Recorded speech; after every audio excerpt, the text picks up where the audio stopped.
Кытай маданияты өтө терең жана көп кырдуу болуп, дүйнөгө өзүнчө көрк, кызыктуу боек берип, башка элдин маданиятынан айырмаланып турат.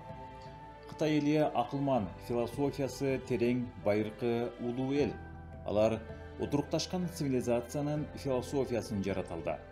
Ал эми Кытай маданий баалуулуктары Кытай элинин дүйнөгө жашоого болгон көз караштарында кеңири чагылдырылат.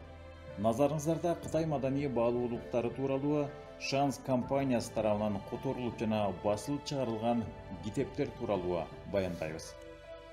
Улуу Кытай дубалынын тарыхы. Улуу Кытай дубалы бул түндүк Кытайдагы чеп дубал, байыркы Кытайдагы курулуш өнөрүнүн укмуштуу эстелиги. Бул архитектуралык эстеликтин курулушу биздин заманга чейинки 3-кылымда же Цин династиясы башкарып турган мезгилде башталып, курулуш иштери 2010 жылга созулган.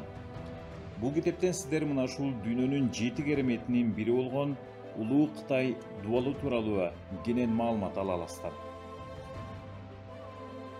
Жибектин тарыхы.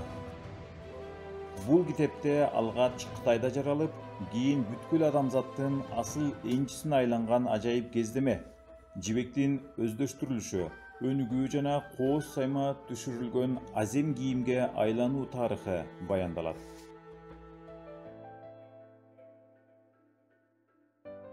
Дунхуандын тарыхы.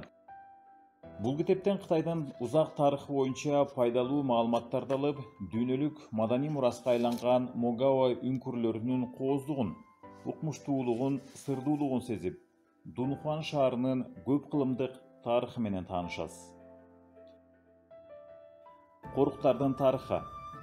Жыйнакта коруктардын алгачкы аңчылык үчүн курулган чарбалардан эл көп бара турган эң мыкты сейил бактарга чейинки өнүгүү жолу жөнүндө сөз болот. Конфуций ибадатканаларынын тарыхы. Конфуцийнин атоосу миңдеген жылдардан бери ооздон түшпөй айтылып, анын урматына улуу ибадатканалар биринин артынан бири тургузулуп, атын эскерип келишет. Кыюу салынган шаардын тарыхы. Кыюу салынган шаар Бейжиңдеги дүйнөнүн эң табышмактуу жана эң кызыктуу ак сарай топтомдорунан. Бийик дубалдардын ары жагында Кытай императорлору байыркы эбегейсиз чоң мамлекетти башкарышкан. Дал ушул жерде өлкөчүн мааниси чоң чечимдер кабыл алынган. Бул китеп кыюу салынган шаар жана анын жаралыш тарыхы менен тагдыры жөнүндө баяндайт. Спорттун тарыхы.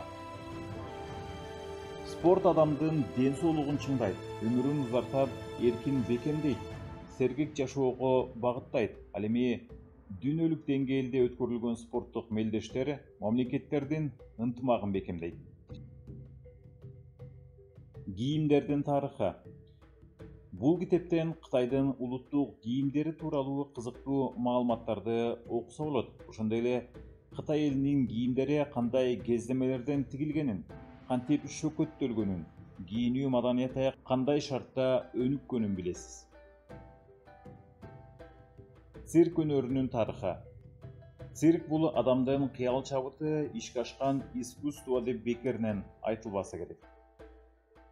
Мына ушул цирк искусствосунун качан, кайдан келип чыккандыгы тууралуу Кытай булактарынан чогултулган тарыхый маалыматтарды окурмандарга тартуулайбыз.